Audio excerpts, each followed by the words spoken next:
नमस्कार, एक बार फिर से मैं आप सभी के सामने उपस्थित हूँ बेहद महत्वपूर्ण टॉपिक के साथ। और आज हम बात करने वाले हैं ज़ॉम्बी वोल्केनो के बारे में।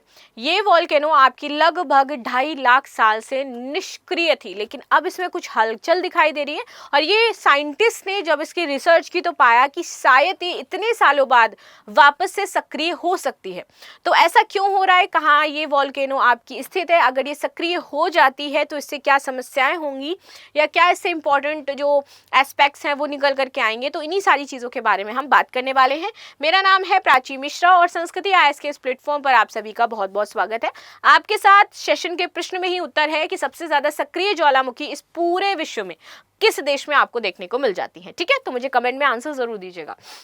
ज़ॉम्बी वोल्केनो के 2.5 लाख साल बाद हलचल, विनाशकारी विस्फोट की आशंका जताई जा रही है। बोलीविया के सुरलिपेज प्रांत, याद रखना बोलीविया का है ये ज्वालामुखी, सुरलिपेज प्रांत में स्थित है। यहाँ पर उत्तरुक ज्वालामुखी इसको हम बोलते हैं, उत्तरुक ज्वालामुखी, जो पिछले 2.5 लाख वर्षों से निष्क्रिय पड़ा हुआ था, लेकिन अब ये एक्टिव हो चुका है। ऐसा आशंका नहीं है, एक्चुअली ये हो गया है एक्टिव। ठीक है, वैज्ञानिकों ने ज्वालामुखी के नीचे गहरे मैग्मा चैम्बर्स को देखा है जिसमें गतिविधियां हो रही हैं और जहां लावा और गैस धीरे धीरे सतह की ओर बढ़ रही है। तो फाइनली 2.5 लाख साल बाद कोई क्या ऐसे ज्वालामुखी एक्टिव हो सकता है? तो इट्स ट्रू, ये एक्टिव हो गया है। ठीक है, उत्तरुक ज्वालामुखी जो ज़ॉम्बी ज्वालामुखी कहा जाता है क्योंकि ये तकनीकी रूप से निष्क्रिय है, लेकिन फिर भी इसमें जीवन के संकेत दिखाई देते हैं। इसकी आखिरी जो विस्फोट है वो 2.5 लाख साल पहले हुआ था, लेकिन हाल के दशकों में ये भूकंपीय गतिविधियों और गैस उत्सर्जन के साथ सक्रिय दिखाई दे रहा है। ये गतिविधियां समान रूप से किसी ज्वालामुखी से जुड़ी जो चिंता है उसको व्यक्त करती हैं, क्योंकि प्रिकॉशंस लोगों ने अपनाने छोड़ दिए उस क्षेत्र में। लोग पूरी तरीके से निश्चिंत है कि 2.5 लाख साल से तो ये ऐसी है, तो लोगों ने वहां पर अपनी बसावट बना ली है, लोग रहते भी हैं। तो इस वजह से थोड़ी सी दिक्कत हो रही है कि इसको कैसे क्योर किया जाए, क्योंकि अभी तक ये था कि भाई पता ही नहीं था कि यहाँ पर ऐसा कुछ होगा फ्यूचर में, ये चीज़ें। तो इसीलिए अब थोड़े से कंसर्न बोलीविया के लिए यहाँ पर बन गए हैं। इस गतिविधि से उत्तरुक के आसपास के प्रदेश में एक सेम्बोटेरो, जिसको टोपी जैसा बोलते हैं, आकृति में इसको बदल दिया है, जिससे ज्वालामुखी का शिखर केंद्र में ऊंचा हो गया। अब देखो, क्योंकि हमने जैसे बताया ना कि 2.5 लाख साल से बंद है, लोग वहां पर निवास कर रहे हैं और इसका प्रदेश आपके सोम्ब्रेरो जैसा हो गया है। अब सोम्ब्रेरो जैसे टोपी नुमा होता है, तो नीचे पूरा लोग है और सबसे ऊंचाई का क्षेत्र ज्वालामुखी का है और नीचे इस तरीके से पूरी बसावट बसी हुई है। अब अगर यहाँ से आपका लावा निकलेगा, मैग्मा निकलेगा, तो ये पूरी जगह नीचे फैलेगा जा करके और जो पूरी बसावट है उसको समाप्त कर देगा, ध्वस्त कर देगा। इसी वजह से ये चिंताजनक है। आगे बात करते हैं। आसपास की भूमि निचली हो गई है और इस तरीके से हलचल से स्थानीय आबादी में चिंता पैदा हो गई, क्योंकि एक बड़े ज्वालामुखी विस्फोट की यहाँ पर आशंका है जो काफी विनाशकारी है।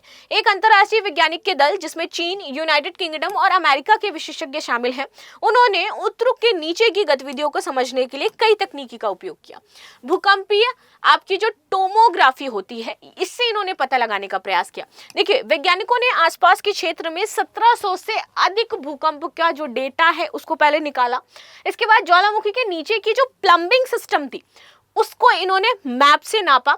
ये तकनीक आपके चुंबकीय अनुनादन इमेजिंग जो एमआरआई है या फिर एक्सरे इमेजिंग की तरह पर काम करती है, जिससे अंदर की चीजें हमें पता चल, जैसे हम बॉडी का एक्सरे करवाते हैं वैसे ये समझ लो ज्वालामुखी का एक्सरे है जो अंदर की सारी चीजें हमें बता देगा। जैसे एमआरआई करवाते हैं नसों के बारे में हमें पता चलता है, एक्सरे करवाते हैं बोन्स का अंदर का जो चीज़ है हमें वो पता चलता है, तो वैसे ही इसकी डीप से डीप चीज़ें हमें पता चल जाती हैं इससे।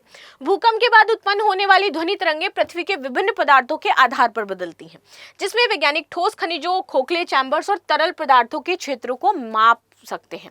और जब इस ज्वालामुखी का डेटा निकाला गया, इस ज्वालामुखी का एमआरआई किया गया और एक्सरे किया गया, तो ये पाया गया कि इसमें तरल पदार्थ के चैम्बर्स हैं, खोखले नहीं है, भरे हुए तरल पदार्थ के चैम्बर्स देखे गए जो कभी भी फट सकते हैं। इसलिए ये चिंता का विषय बन गए। आगे बात करें, भूभौतिकी और पेट्रोकेमिकल विश्लेषण किया गया। अब एक विश्लेषण से मन नहीं भरा कि कहीं इसमें कुछ गलत हो सकता है, तो वैज्ञानिकों ने दूसरा विश्लेषण इसमें किया। तो देखो, वैज्ञानिकों ने पिछले भूवैज्ञानिक जो इमेजिंग डेटा था और जो पेट्रोकेमिकल विश्लेषण था, इसको एक साथ में जोड़ दिया और साथ ही रॉक फिजिक्स मॉडलिंग इसकी कर दी। इसमें उन्होंने ज्वालामुखी के नीचे हो रही जो भी गतिविधियां थी उसको पुनर्निर्मित करने का प्रयास किया। इसके परिणामों से पता चला कि उत्तरुक के नीचे एक उथला हाइड्रोथर्मल सिस्टम है जिसे गर्म पानी सतह की ओर बढ़ा रहा है। और इसमें क्या हो गया है, एक उथला हाइड्रोथर्मल सिस्टम जनरेट हो गया है और गर्म पानी की तरह ये ऊपर आता जा रहा है, आपका लावा जो उसको ऊपर की ओर बढ़ा रहा है। गैस संचय और सतह का उभार। ज्वालामुखी के क्रेटर के नीचे जो है, क्रेटर के जस्ट नीचे एक जलाशय है, इसी ज्वालामुखी के क्रेटर के जस्ट नीचे, जहां गैस जमा हो रही है, गैस फॉर्मेट हो रही है, जो सतह को प्रतिवर्ष लगभग 1 सेंटीमीटर 0.4 इंच के दर से ऊपर धकेल रही है। ये सैम्ब्रो जो आपके सैम्बुएरो है, इसकी आकृति का कारण है, जहां केंद्र ऊपर उठ रहा है और नीचे जो धरती है वो नीचे आपकी धसती जा रही है, और यही कारण है कि वो टोपी के आकार का बन गया है। ये गतिविधि ज्वालामुखी के विस्फोट के बजाय गैस और तरल पदार्थ की गति से होती है। कम जोखिम। उत्तरुक के निकट भविष्य में विस्फोट की संभावना कम है, क्योंकि गतिविधि मैग्मा के बड़े पैमाने में संचय की बजाय हाइड्रोथर्मल जो तरल पदार्थ है इसकी गैस की गति से संबंधित है, और ये गैस जैसा विस्फोट इसमें होगा। खनिज संसाधन। ये अध्ययन खनिजों जैसे तांबे के भंडार को समझने में मदद करता है। वैज्ञानिकों का मानना है कि तरल पदार्थ पिघले हुए चट्टानों के माध्यम से खनिजों को उठाते हैं और उन्हें जमा करते हैं, जो प्रौद्योगिकी के लिए बहुत ज्यादा उपयोगी होते हैं। वैज्ञानिक तकनीक। इस शोध ने कई डेटा सेट और तकनीकों को एक साथ संयोजित किया और निष्क्रिय ज्वालामुखी की प्रणालियों पर छुपी जो गतिविधियां हैं उसको समझने का प्रयास किया है, जो भविष्य में अन्य ज्वालामुखी के खतरे को आसानी से समझ सकते हैं। उत्तरुक अल्टीप्लानो पूना ज्वालामुखी परिसर के ऊपर स्थित है, जो कि पृथ्वी की सबसे बड़ी ज्ञात मैग्मा बॉडी हो जाती है, सबसे बड़ी ज्ञात मैग्मा बॉडी है। इस परिसर में कई बड़े ज्वालामुखी कैल्डेरा शामिल हैं, जिन्होंने पिछले कुछ मिलियन वर्षों में बड़े पैमाने पर विस्फोट किए, जिसमें उत्तरुक की गतिविधियां इस मैग्मा बॉडी से जुड़ी हुई थी। लेकिन ये मुख्य रूप से हाइड्रोथर्मल प्रणाली के माध्यम से सतह के तरल पदार्थ को गैसों के प्रवाह से जोड़े हुए हैं।